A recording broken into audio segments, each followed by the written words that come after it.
The moment Karoline Leavitt stepped onto the set, she knew something was off. It wasn't just the usual tension that came with being a conservative voice in a liberal space. This was different. The smiles from the hosts felt forced, the atmosphere thick with something unspoken. The producers had assured her this would be a fair discussion on policy, but she could tell within seconds that wasn't the case. The lights seemed a little brighter, the audience a little more restless, and the energy in the room carried an edge she couldn't quite place. Still, she took her seat, back straight, eyes steady. She had done this before. She could handle tough questions, heated debates, even open hostility. But this wasn't just about challenging her views. This was about something else entirely. The interview started with predictable questions: policy, political strategy, the usual topics. Karoline answered them with the same confidence that had earned her a reputation as a rising conservative voice. But just when it seemed like a routine segment, the shift happened. One of the hosts, a man known for his sharp tongue and dismissive attitude toward conservatives, leaned forward. His smirk was calculated, his words even more so. "Let's be honest, Karoline," he said, pausing just long enough to let the moment stretch. "You're not here because of talent. You're here because you're a mouthpiece for the right." The reaction was immediate. A ripple went through the audience. Gasps, murmurs, a few scattered chuckles from those who were clearly enjoying the ambush. The host leaned back, satisfied, as if he had just landed a decisive blow. But Karoline didn't flinch. She didn't shift in her seat or let her expression betray even a flicker of irritation. That was what they wanted, to see her rattled, defensive, caught off guard. Instead, she kept her voice even, her tone measured. "I'm here because I've earned my place," she said simply, her eyes locked on the hosts. "Let's discuss facts, not insults." But facts weren't what they were after. They didn't invite her here for a debate. They invited her here for a spectacle. Another host, a woman known for her aggressive interviewing style, cut in before Karoline could say more. "Earned? Or handed? Because from where we're sitting, it looks like loyalty is the only real qualification these days." This time, the audience didn't just murmur, they clapped. It was the kind of reaction designed to throw a guest off balance, to make them feel alone, outnumbered. But Karoline wasn't shaken. She had seen these tactics before. She knew how this game was played. The next few minutes became a masterclass in media manipulation. Every time Karoline tried to answer, she was interrupted. If she made a strong point, they reframed it, twisted her words, cut her off before she could elaborate. When she remained calm, they accused her of dodging. When she pushed back, they painted her as combative. It wasn't a discussion. It was a coordinated attack. The goal wasn't to engage her in a real conversation. The goal was to make her look foolish, unprepared, unworthy of the position she had earned. Then came the real hit. The first host leaned in again, his voice dripping with condescension. "Women like you set us back," he said, shaking his head as if he was somehow disappointed in her.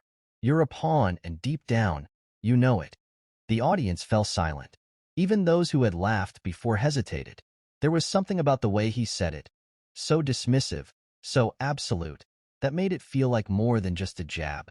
It was an attempt to define her, to reduce everything she had worked for into a single, demeaning sentence. Karoline felt it then. Not anger, not frustration, but clarity. They weren't attacking her because they believed what they were saying. They were attacking her because they were afraid. Afraid of what she represented. Afraid of someone like her standing tall and refusing to crumble under pressure. And in that moment, she knew exactly how to respond. She let the silence hang for just a second longer, let the weight of his words settle. Then, with a small, deliberate smile, she answered. "If standing up for my beliefs makes me a pawn," she said, her voice steady, "then so be it. But at least I'm not a puppet." The audience reaction was mixed. Some gasped, some stayed quiet. But the hosts? They had nothing. No immediate comeback, no quick retort. For the first time in the interview, they looked caught off guard. Because they had underestimated her. They thought she would stumble, that she would crack under the pressure. Instead, she had done the one thing they weren't prepared for. She refused to play their game. And as the segment wrapped up and the cameras cut, one thing became clear. They had tried to destroy her, but instead, they had just made her stronger. As the cameras kept rolling, The hosts refused to let up. It was as if they had been waiting for this moment, each one eager to land the next blow. They cut Karoline off mid-sentence, twisted her words, reframed everything she said to fit their narrative. When she tried to clarify, they talked over her. When she held her ground, they smirked, exchanging glances as if to signal to the audience that she wasn't worth taking seriously. This wasn't just an interview anymore. It was a performance, carefully orchestrated to make her look weak, out of place, and undeserving of the platform she had built. But Karoline wasn't playing their game. She didn't raise her voice. She didn't flinch. She knew exactly what they were trying to do, and she wasn't about to give them the reaction they wanted. Then came the moment that changed everything. One of the hosts, the most outspoken of the group, leaned forward, his voice laced with contempt. "Women like you hold us back," he said, shaking his head as if she was some kind of disappointment. "You're nothing but a political pawn." The air in the studio shifted. The laughter stopped. The audience, who had been quick to react to the earlier jabs, fell silent. Even those who had been nodding along seemed uneasy now. It was one thing to challenge someone's ideas, but this was something else. It wasn't just an insult. It was an attempt to erase her, to strip her of her credibility, her accomplishments, everything she had worked for. Karoline could feel the weight of the moment, the expectation that she would finally break, finally show some sign of weakness. But instead of shrinking back, she met the host's gaze head-on. She let the silence stretch just a little longer, made sure everyone in the room was listening. Then, with a calm, steady voice, she answered. "If standing for my beliefs makes me a pawn," she said, her expression unreadable, "at least I'm not a puppet." The impact was immediate. A murmur ran through the crowd. Some people looked down, uncomfortable. Others exchanged glances. The hosts, so sure of their control over the conversation, suddenly seemed less confident. For the first time, it was clear they had pushed too far. They had underestimated her. The segment wrapped up quickly after that. The hosts did their best to regain control, making forced jokes and shifting the conversation, but the energy in the room had changed. When the cameras finally cut, there was no victory in their expressions. Because despite everything, despite the interruptions, the mockery, the attempts to humiliate her, Karoline had done something they hadn't expected. She had won. But they didn't realize just how much damage they had done. Not to her, but to themselves. Because within hours, the clip would be everywhere. The internet would take what they had tried to bury and turn it into something unstoppable. And soon, the people who had laughed at her, dismissed her, tried to tear her down, would be the ones begging for mercy. The moment the full, unedited clip hit the internet, everything changed. People didn't just watch it. They dissected it, shared it, and spread it like wildfire. Within hours, it was everywhere. Conservative voices immediately rallied behind Karoline, calling out the blatant bias, the unfair treatment, the way the hosts had tried to tear her down instead of engaging in a real discussion. But it wasn't just conservatives. Even some liberals, those who prided themselves on fair debate and open conversation, admitted that the show had crossed a line. This wasn't journalism. This wasn't even tough questioning. It was an ambush, plain and simple. The outrage was instant and relentless. Social media exploded with hashtags. Hashtag I stand with Karoline. Hashtag media bias. Hashtag cancel the show. Thousands of people flooded comment sections, exposing the network for what it had done. Clips of the most brutal moments, the interruptions, the dismissive smirks, the final insult, circulated non-stop. And the more people watched, the worse it looked for the show. But the internet didn't stop at calling it out. They took action. Viewers began tagging the show's advertisers, demanding answers. Why were they sponsoring a platform that treated guests like this? Why were they backing a show that didn't even pretend to be fair? The pressure was immediate and overwhelming. Brands started getting flooded with messages, emails, and phone calls. Some tried to stay quiet, hoping the storm would pass. But others knew they couldn't ignore it. Then came the first major blow. One of the biggest sponsors of the show, a household name, released a carefully worded statement. They didn't outright condemn the show, but their message was clear. They were pulling their sponsorship. They wanted no part in the controversy. And once that first domino fell, the rest followed fast. Within hours, more companies started distancing themselves. Some issued vague statements about evaluating partnerships, while others directly acknowledged the backlash. It wasn't just about politics anymore. It was about public relations, about money, about the fact that supporting this show was now a business risk. Inside the network, chaos erupted. Executives scrambled into emergency meetings. Producers frantically tried to control the narrative. The hosts, so smug just hours earlier, now faced serious backlash. How had they miscalculated this so badly? They had expected some pushback, of course. They had done this before, taken shots at conservative guests, controlled the edit, made them look weak. But this time, it hadn't worked. This time, the full truth was out, and no amount of spin could bury it. In a desperate attempt at damage control, the show's social media team tried to reframe the situation. They posted a clipped version of the interview, edited to make it seem like just another heated debate. But it was too late. People had already seen the truth, and they weren't letting it go. The network was now in full-blown panic mode. They had faced controversy before, but this was different.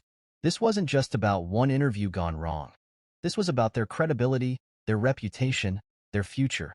And as more sponsors pulled out and ratings plummeted, one thing became clear. This wasn't going away. Behind the scenes, the network was in full damage control mode. Executives were scrambling, holding frantic meetings, trying to figure out how to stop the growing wave of outrage. They knew they couldn't just let this blow over. Their credibility was on the line. But while the network was running around trying to salvage what was left, Karoline remained calm, silent, and focused. She wasn't out there with a press release or social media statement. She didn't need to say anything, because whispers began circulating. She was preparing to take legal action. The news spread quickly. Karoline's legal team had been quietly gathering evidence, and what they were uncovering only made the situation worse for the network. Leaked internal emails began to surface. These emails weren't just about the interview. They were about the setup. One email stood out in particular. Cut her off. Make her look uninformed. Don't let her take control. The message was crystal clear. This wasn't an interview. It wasn't a debate. It was a calculated attempt to make Karoline look bad, to strip her of any credibility. This wasn't journalism. This was a setup. But it didn't stop there. The next bombshell came from someone who used to work behind the scenes at the show. A former producer, who had kept quiet for a while, decided to speak out. First anonymously, then publicly. She confirmed everything Karoline's team suspected. This was never a debate, the producer said. It was a hit job. The producers knew exactly what they were doing. They had no intention of giving Karoline a fair shot. They just wanted to tear her down in front of millions of viewers. And that's exactly what they did. The next day, the inevitable happened. Karoline officially announced her lawsuit. The network had pushed her to her limit, and now they would face the consequences. This wasn't just about a bad interview anymore. It was about defamation, professional harm, and a deliberate attempt to destroy her reputation. And the timing couldn't have been worse for the network. They were already under fire, and now this legal battle would drag everything out into the public eye. What they thought was a quick hit against a conservative voice was about to become a full-blown legal and public relations nightmare. The network quickly went into panic mode, trying to defend itself against Karoline's lawsuit. They called it frivolous, labeling it a desperate political stunt. But no matter how they tried to spin it, the damage had already been done. People weren't just upset anymore. They were demanding accountability. And as the legal battle continued, things only got worse for the network. A former producer, who had worked behind the scenes on the show, came forward. At first, she spoke anonymously, but soon, she revealed herself to the public. She blew the lid off the network's dirty secrets. According to her, conservative guests weren't just given tough questions, they were systematically discredited. She explained how producers had been instructed to make sure conservative voices were silenced, cut off, or mocked. It was all part of a pattern, a deliberate strategy to make right-wing guests look bad on national television. But that wasn't all. Leaked footage began to emerge. Raw, unedited clips that showed just how biased the show had been. In one clip, a liberal guest is treated with kindness, asked thoughtful questions, and given plenty of time to answer. But when Karoline or any other conservative guest was on, the treatment couldn't have been more different. The footage exposed the clear contrast.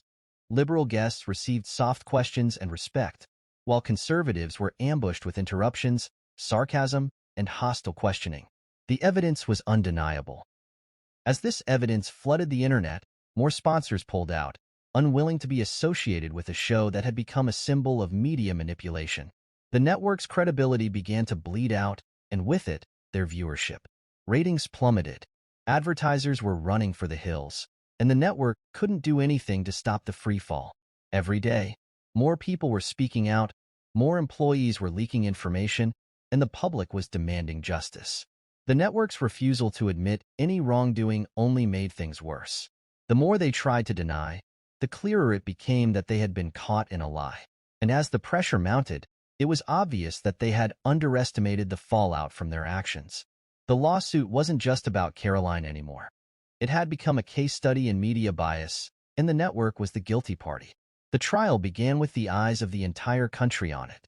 Cameras flashed as reporters crowded the courtroom, eager to capture every moment. Karoline sat there, calm but determined, knowing that this battle was more than just about her.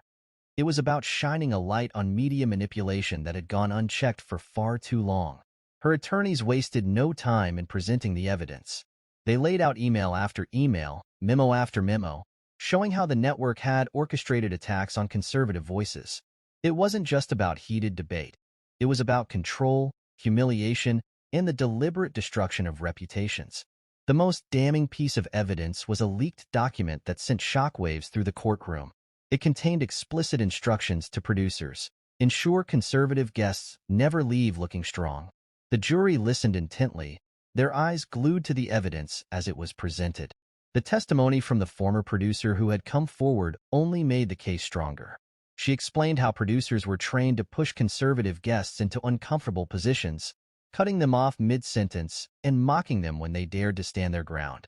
Karoline's legal team didn't just show how the network had mistreated her, they showed how it had been a pattern, a strategy used time and time again to silence voices that didn't fit their agenda. As the defense tried to argue that it was just part of the show, the evidence was too overwhelming to ignore. Finally, after days of testimony and deliberation, the jury returned with their verdict. The decision came quickly and decisively. Karoline won. The network was found guilty of defamation and professional harm, and they were ordered to pay a multi-million-dollar settlement. It was a victory not just for Karoline, but for every conservative voice who had ever been silenced or dismissed by biased media. The network was also forced to issue a public apology, not just to Karoline, but to every guest who had been treated unfairly. But that wasn't all. The fallout was far-reaching. The show, which had once been a staple of the network, was officially canceled. The reason given was a restructuring decision, but the truth was clear to everyone. The show had become too toxic, too controversial, and too dangerous for advertisers to support. The network, once a powerful voice in media, had been left reeling, with their reputation in tatters. Advertisers who had stuck with them through previous controversies were now pulling out in droves, unwilling to be associated with a brand that had been exposed for manipulating its content. As Karoline walked out of the courtroom, she didn't just feel the weight of the victory. She felt a sense of justice, knowing that this was more than just a personal win. It was a turning point. The media had been forced to face the consequences of its actions, and the message was clear. When the truth comes out, it can't be ignored. In the aftermath of her victory, Karoline emerged stronger than ever. The lawsuit had not only cleared her name, but also opened doors to opportunities she hadn't imagined. Book deals came pouring in, speaking engagements followed, and before long, she had a national platform. People from all walks of life reached out, eager to hear her story, to learn how she had fought back against the media machine that had tried to destroy her. She was being invited onto other shows, asked to speak at conferences, and even offered opportunities to write her own book. Karoline had turned the tables, and she was now a symbol of resilience and strength in the face of overwhelming odds.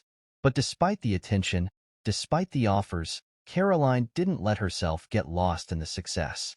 She remained focused on the bigger picture.